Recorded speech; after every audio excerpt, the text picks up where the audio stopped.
There it is. There it is. Mason, we're live, my friend. How are you doing today? Man, I'm doing pretty good, man. It's Friday night, like always. Do you have any big plans this weekend at all? Not too much this weekend. As soon as we get off this, I'm probably going to crack open a libation, chill a little bit, and get to relax a bit. Have you caught that new Netflix doc on Dahmer? It's all over Twitter. It's what everyone's talking about. I am not allowed to watch it until my wife gets home. She is the serial killer freak. Yeah.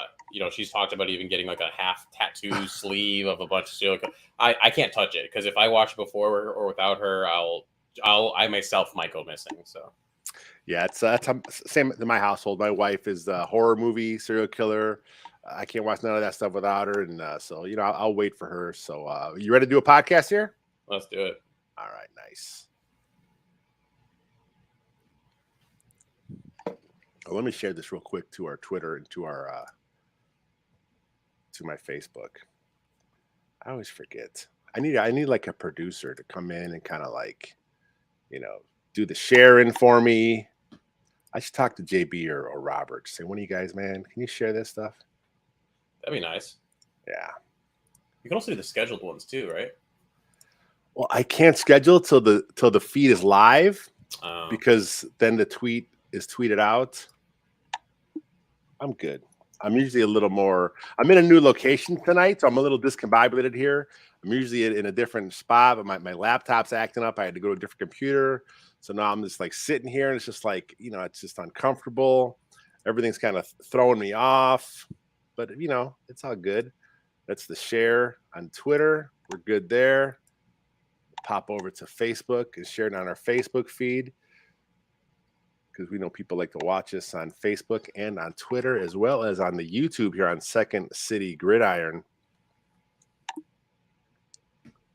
So all you guys watching us Second City Gridiron, make sure you guys check out the 10-minute drill. That's Jeff and Robert, their quick 10-minute preview of Bears Texans. And this is the third week they've done it, and it's the first time they actually hit the 10-minute deadline. So I'm proud of Robert for keeping his vocabulary in check a little bit. And I think my cat is behind me. This is going to be a fun night here. See how this goes. It's all good. It's all good.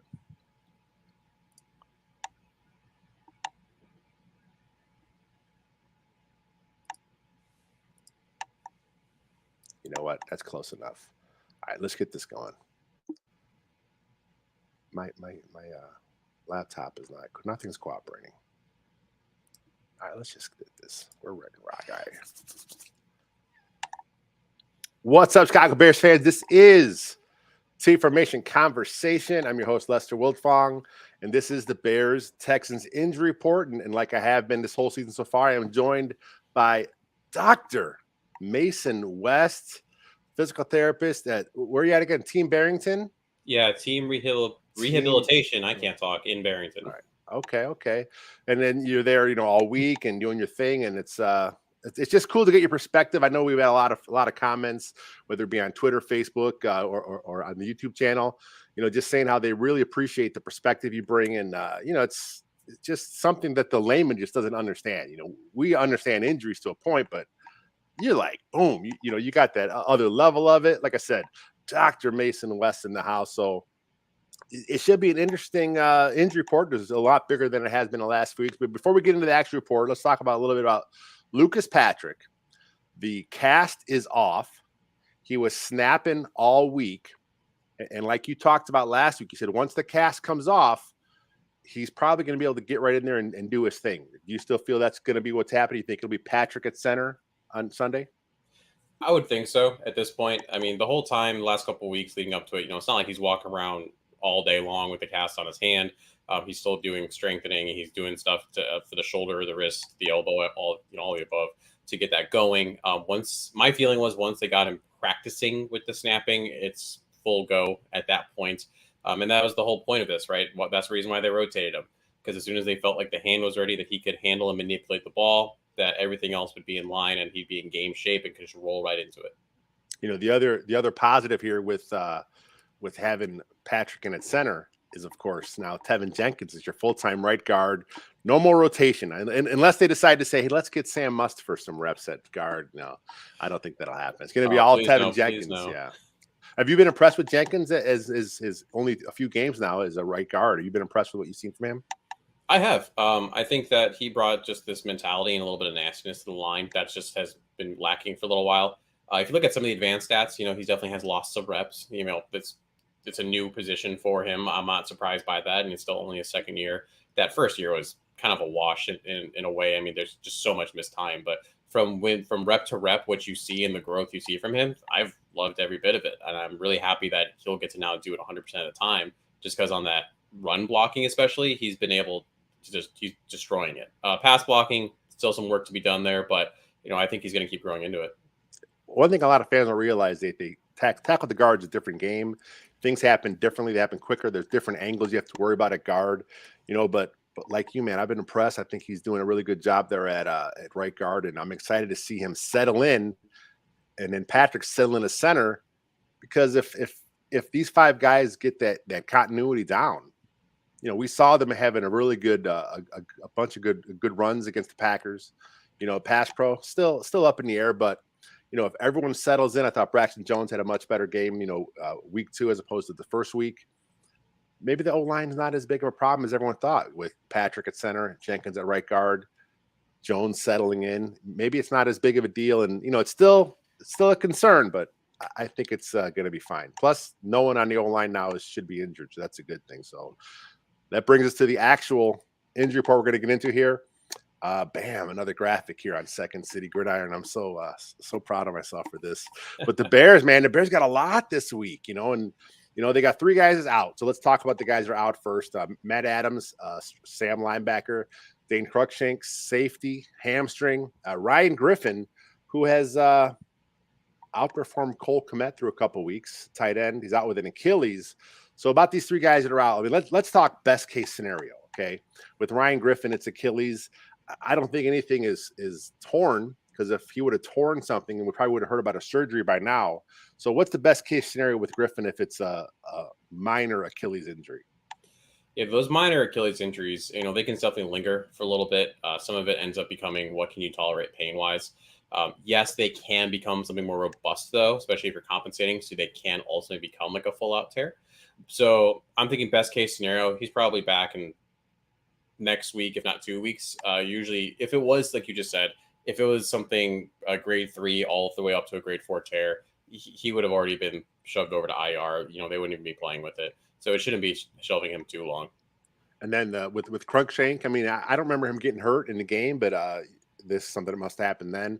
Hamstring, again, we're talking best case scenario with a hamstring. I mean, we're already seeing Velus Jones going through his own deal. Again, if it's not as severe as that, where it's going to be a multi-week thing, best case scenario, you think Cruikshank can come back next week? I think the fact that when you look at the actual injury report, like how he didn't participate at all this week, it wasn't even limited. The fact that I believe he went out pretty early in the game. If you actually look at Against some of Packers, those, those snap counts, he played 63% of his special team snaps against 49ers, and that dropped all the way down to 36%. So, about half went against the Packers. So he went out relatively early in that game. He's probably looking more at that same timeline, 3-4 weeks at least, that he's going to be sidelined with that hamstring injury. They're just so finicky. And there's just he's also a player, like, you're not going to rush him back. You're going to take the time you need. You're not going to worry about that 3rd, 4th safety. And then Adams, again, another hamstring. Now, Adams got hurt in practice, though. He was fine. I think it was on Wednesday. Him, and we'll talk about Jalen Johnson in a second, they both got injured. And, but again, hamstring, if you're thinking, depending on severity, it could be a few weeks thing. But let's jump on to I mentioned him, Jalen Johnson. Quad injury. He practiced on Wednesday. He was fine. Thursday's practice, he was limited. So at some point in Thursday's practice, got hurt. He could not practice at all today on Friday. All the beat guys, no one's really talking about Jalen Johnson as far as his availability. So again, let's talk best case scenario. I mean, we've all had a bruised quad playing sports, whatever it was, and it can be pretty painful. As long as there's no tear there, you think there's a chance that Jalen Johnson can play? Yeah, the quad is much more forgiving than its hamstring counterpart. In general, you're only would be looking at, I would say, like a couple weeks if he was going to miss. I'm honestly thinking he might play. When you're looking at, probably had a helmet, shoulder pad to the thigh, just one of those things, walk around with a bit of a limp there. The fact that he was considered limited on Thursday is a good sign on that. I mean, yes, he didn't participate today, but leading into the game, knowing how good he is at this point in time, becoming into that veteran mold, he doesn't necessarily, you don't need to force him to run through a practice in that perspective. I would think he's going to play this week. If he doesn't play this week, he should be back the following. So if Jalen Johnson is out, then it means you're probably looking at Lamar Jackson, who I thought has had a nice preseason, but he was inactive last week. He's not obviously part of their long-term plans. They have Josh Blackwell, who they picked up as a on the waivers there.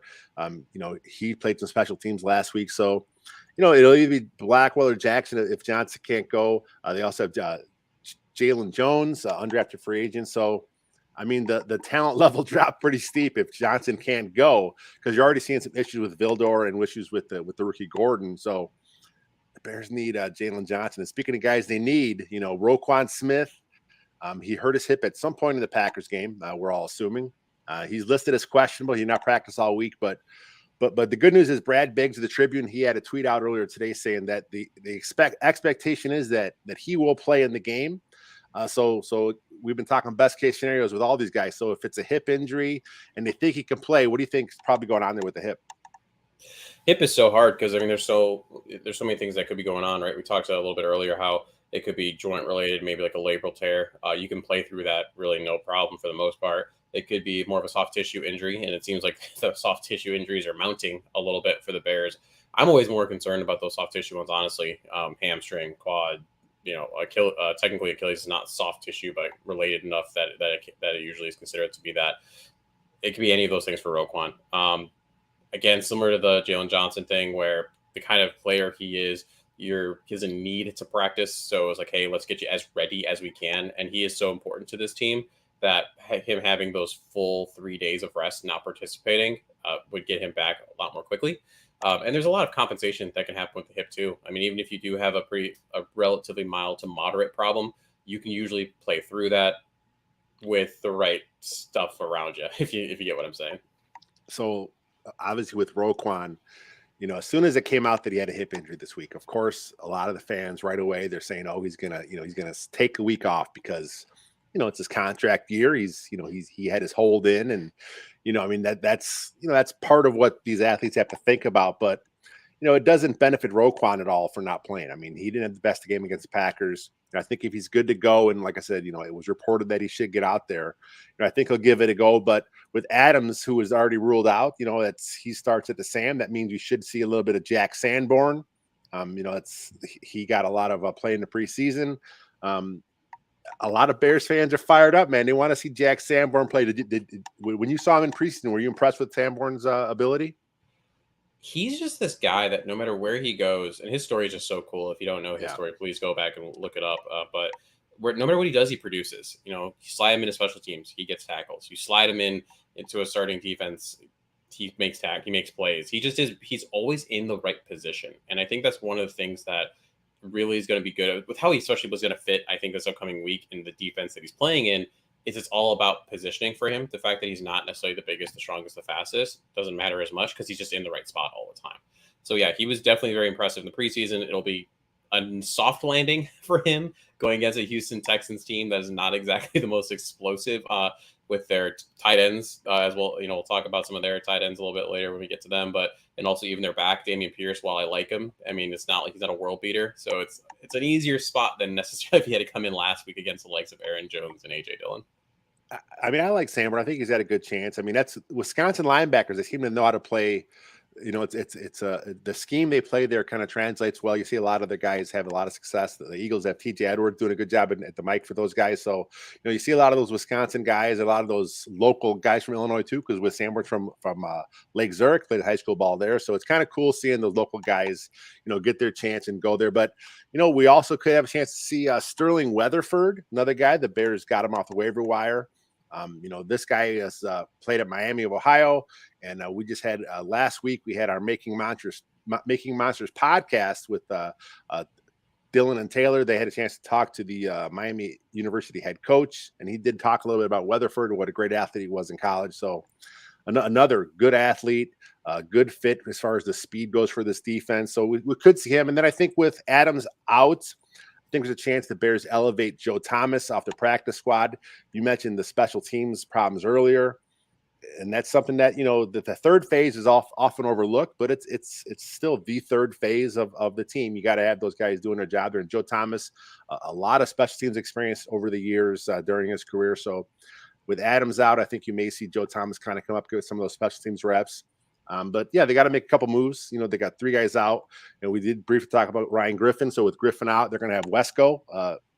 He'll be in there a little bit more. Cole Kmet. Is this the Cole Kmet breakout game? God, I hope it is more for Cole's sake than anything. Yes.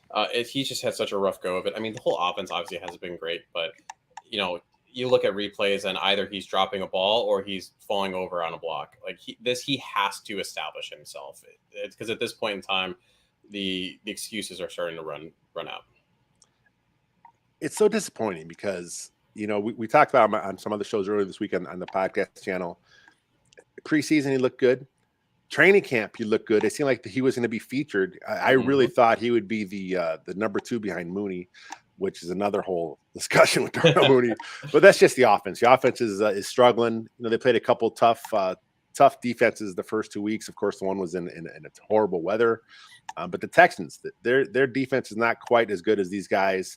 It's a similar scheme to what Justin Fields sees in practice every day. So, it should be a little easier going for the Bears offense. Are you expecting the offense to kind of, I'm not saying break out, but kind of, turn things around and kind of show, this is kind of the gutsy stuff we've been expecting? You expecting some more of that stuff to kind of pop up on Sunday?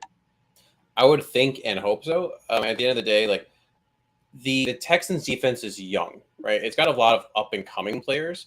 Like I think Derek Stingley is awesome. I think he could arguably by the end of this year be one of the best corners that came out of that last draft class. He's really good. Jalen Petrie, like I loved him. He was someone the Bears didn't need him, but like he was someone that I was kind of hoping somehow would end up falling to the Bears in some way. Christian Kirksey's a solid linebacker, but when you have they have enough interesting pieces on the outside, that's why Cole Kmet, like you just said, really does need to step up because in theory the Bears should be able to take advantage of this linebacking core. And then secondarily, can you take advantage of the secondary that is young, right? Just like Kyler Gordon got put on display a little bit in that Packers game. Can the same thing be said about a Stingley, about a Jalen? Because if you can't do it against that team that has the youth that is inexperienced, what team are you going to do it against? So if the offense clicks, maybe they'll have this will be the debut of Velus Jones Jr., who I forgot to mention earlier. He's doubtful with his hamstring. We've talked about him quite a bit the last couple of weeks. Here's the thing with Jones, though. He missed Wednesdays. He was limited in practice on Thursday and Friday. Is this kind of just the natural ramp-up period? Because he is doubtful. So usually when the NFL player is doubtful, I forget the actual numbers, but those guys rarely play. I mean, so I'm guessing, like you said last week, you predicted you think Jones will miss at least 3 weeks. That looks like what's on the path here. But the fact that he had limited 2 days in a row, that's good for his ramp-up, right? Oh, absolutely. And, even when you look at that, did not participate on the Wednesday, if you saw there's a picture floating around in the Twitter sphere where, he was in pads doing the stretching and people freaked out. Like why is he even wearing pads? What's the point? Because he's technically not participating in the team drills, right? But he's doing the side work. He's with the athletic trainers. He's running routes. He's doing pretty much all the individual drills, but because it's with the trainers and it's not with the actual team, it did not participate. So he had that. Then Thursday, Friday, right? He participates in some of the individual and potentially even some of the team drills. And it's a slow ramp up for that. You got to load it up like little by little over time. Because if you go too quickly, you have the setbacks. And it's one of those things, again, this is a long-term view for the Bears. I mean, yes, there's the jokes about how he's older, so he's running out of time, blah, blah, blah, blah. But it is a long-term view. There's a whole season ahead of us. Shoving him in a game against the Texans is not going to do anything for you. He's not going to play this week. Look for him against the Giants in the following week. Yeah, I mean, that's a good point you bring up. A lot of people, they don't know what's going on at the NFL practice. But like you said, he's in pads, he's in helmets. He's got to be geared up because he's trying to get his wind back. He's doing stuff on the side to what he can. He's just not doing the stuff with the team. So technically he's not practicing, but it's not like he's not on the couch. I mean, he's out there for his 2 hours. He's putting in what he can to keep his wind up and to work on that hamstring as much as possible. So like light stretching, kind of like light running. Is that the kind of stuff you're doing to kind of to get that muscle back where it needs to be? He's going to be doing that, but also, I mean, he's going to be running routes not against Jalen Johnson, but he's going to be running routes against insert athletic trainer here. So Yeah. he's still going to be going through a lot of those things. He's still going to be catching the ball. It's some of it's either just going to be on air or against a 38-year-old who wanted to play football but never really got a chance to play. Yeah. That would be me if I was out there. I'd be like, yeah, I can cover you. Let's go. I can do this. So. Yeah, exactly right. All right, so let's go on to the Texans. Just like the Bears, they got 6 guys on their list. 3 guys out, just like the Bears do. Brevin Jordan, Isaac Yiadom, Austin DeCluis, and I'm sure I butchered both those names, but none of those guys are starters for the Texans. They're all listed as out. So it still hurts their depth a little bit. And then when you go to the guys that are questionable, and from what I understand from reading some of the stuff from the Texans beat writers, these guys should probably play. Malik Collins starts at defensive tackle for them. He's questioned with a knee injury, but from what I understand, he kind of has vet days all week. He's managing a knee injury right now, so they're kind of having a practice a day, take a day off. So that's kind of where he's at right now. But if Collins can't go, I mean, he's a big part of that middle of their defense. Even if he's hobbled with the knee, the Bears are going to want to try and run on them as much as possible. So I think this bodes well to Tevin Jenkins. We talked about a little bit of Tevin Jenkins getting going and having a guy that's hobbled in front of him. That's obviously good news for Tevin. Oh, absolutely. And I don't know if you noticed this or not, but I have appreciated Bears Twitter and beat writers a little more when I just went and tried to do a bunch of research this week regarding the Texans. They have no, there's nothing out there, or what is very limited. Yes. Yeah. I feel bad for Texans fans because they really don't get a look at all. So I feel a little better about what the Bears beat writers have been giving us. So thank you to all them. But yeah, you really want to take advantage when you have a guy like that, even if you're getting those veteran days, which technically, even if it was a true veteran day, it would say that. So you are thinking that there's still something a little funky. So he truly is questionable going into this weekend. But you want to take advantage of that, like you said, and you want to use your Mauler, Tevin Jenkins, and try to beat up Malik Collins as much as you can, get to the second level, and establish that run game this week. Well, like I said, there is something there. I mean, he's had an injury that he's been dealing with this whole season, and they're managing it in practice by giving him some time off. So he's not 100%, which right. It's the NFL, so most guys aren't. But that's good. And one of his backups is questionable as well. Kurt Hinch, he's way down that depth chart, and who knows how official those are. But the other guy they got questionable is Farrell Brown, tight end. He's listed as a starter. The Texans, they have another tight end out, Jordan. They do have O.J. Howard on the roster, but Farrell Brown, I mean, we talk about Cole Kmet, not being, that guy, but Farrell Brown's just a guy. He's whether he plays or not, he's not flipping the field for the Texans. So, as far as the injury report goes, it's not a lot of big names out for Houston, but they don't have a lot of talent. I mean, it's kind of like the Bears. They're very similar teams, very similar schemes. They both have young quarterbacks trying to find their way. They both have, pretty good tailbacks. I think the Bears running game's a little better, but who are you picking this week? Are you going Bears? Are you going Texans? I'm going Bears based on principle. When you look at two teams that are similar, and unfortunately, they are similar, right? There isn't both teams that don't have a ton of talent across the board, but I think have a bit more talent, and in those situations, you got to go with the quarterback. Yes, as of right now, Davis Mills has some better stats than Justin, even going to last year. Arguably, Mills had probably some of the best stats of any of the rookies last year. Yeah. But just pure ceiling, that's where I got to end up going with Justin Fields on that. That's where I got to give the nod to the Bears. I'm with you. Bears are favored by 3, I believe. I think they can win. I think they can cover. This should be a breakout game for a few players on that offense and the defense too. I think they have a chance to kind of get some turnovers, kind of, take the fans' angst and settle it down a little bit. And, we shouldn't have too much angst anyway, because the Bears are 1-1 after playing 2 really good teams. No one expected this. Isn't it crazy that going into the season, right? Most people, I mean, there's a couple crazy people out there, but most people had the Bears as a quote unquote bad team, or a middling team, ceiling being, 6-7 wins. But when they are 1-1 and lose to the team that, again, in preseason, you circled as a loss, you circled as a loss, and it's like the sky is falling and melting faces and terribleness. And it's like, where's the surprise here? Why are we freaking out? This is kind of what we expected. That's good. I think it's good perspective. It's good to hear it every now and again because we all want them to win, but we see the roster. We see the dead cap space. We see what they're aiming towards next year. We see some struggles on, by a few guys. So it's good. I mean, it should be a fun game. Do you have any big plans for the game? Are you a big, go to the club or go to the bar or place, or you kind of just chill at home and watch the game? I am very much some sit down, leave me alone. Like I'm focused on the game. Anytime I've ever been invited, I've tried it a couple times, but people are talking to you and asking questions, and it's just like, no, shut up. Hold on, I'm watching because I'm looking at the formations, I'm looking at all this other stuff, and I don't got time for that. I got my setup where I got the 4 screens for Sunday Ticket going. So yeah, I'm a strap in and leave me alone for my 4 hours of football. Nice. Yeah, I'm the same way. I like to just kind of watch the game, do my thing. If there's people over, I please just, it's a lot, like I can use it as I have to work. Oh, I have to pay attention to the game. You can't talk to me because I have to write an article about it later. I have to talk on a podcast, in a couple of days. I have to focus. Please respect my privacy or so. But Mason, appreciate you jumping on again. It's just another bunch of awesome information. Follow Mason at West Sports PT on the Twitter. Are you on Instagram or anything like that too? Or just yeah. So it's like that one's way more there.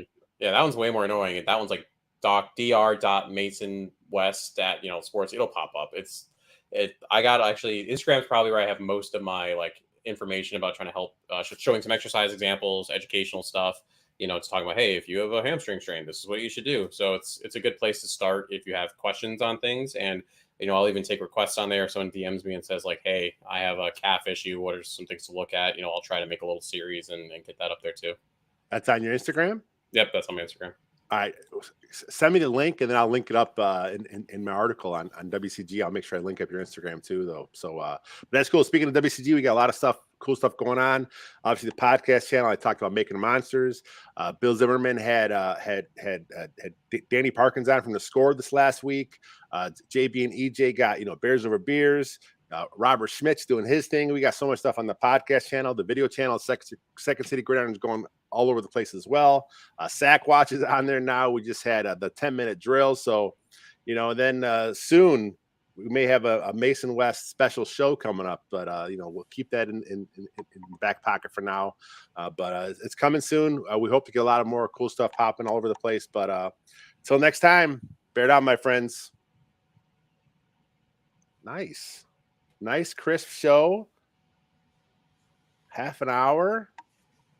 Not a lot of editing I have to do. Easy peasy for you, right? That's good. Yeah, last year I was doing these, and some of the reports were like I said, it was just me, so it's like in and out quick, man. I don't like editing. I don't throw any intro fancy music. I just want to get in and get out. But then there were some weeks last week where it was just like the lengthy ones were like, man, it's so depressing. Yeah. And then even the short ones, it's like, what the hell do I say? I'm just, but it's just like, again, I appreciate the jumping on though about giving all the insight. Yeah, like we said, it's funny because Texans, you look at it, and it's like, oh my God, 10 people. But when you really parse it down, especially by the time it got to Friday and you saw all the full participants, and it's like, oh, okay, well, I don't have to worry about most of those people. And then even of the ones that are questionable, it's like, you're playing, you're not playing, but also who cares? You're the third string tackle. Yeah. The Texans, their report was ridiculous. I know some teams I think they kind of fluff them up a little bit, just kind of put stuff out there. The Packers are the same way. They had a ton of guys on their report, and then as the week went on, just the usual suspects were on there. But that's good, man. I'm gonna cut this up, put it on a podcast channel, and we'll talk. All right, awesome. Sounds good. Have a good rest of your night. Everyone listening on the Second City Gridiron, I appreciate you guys so much for checking us out, and we will see you guys next Friday, 8:00. Thanks.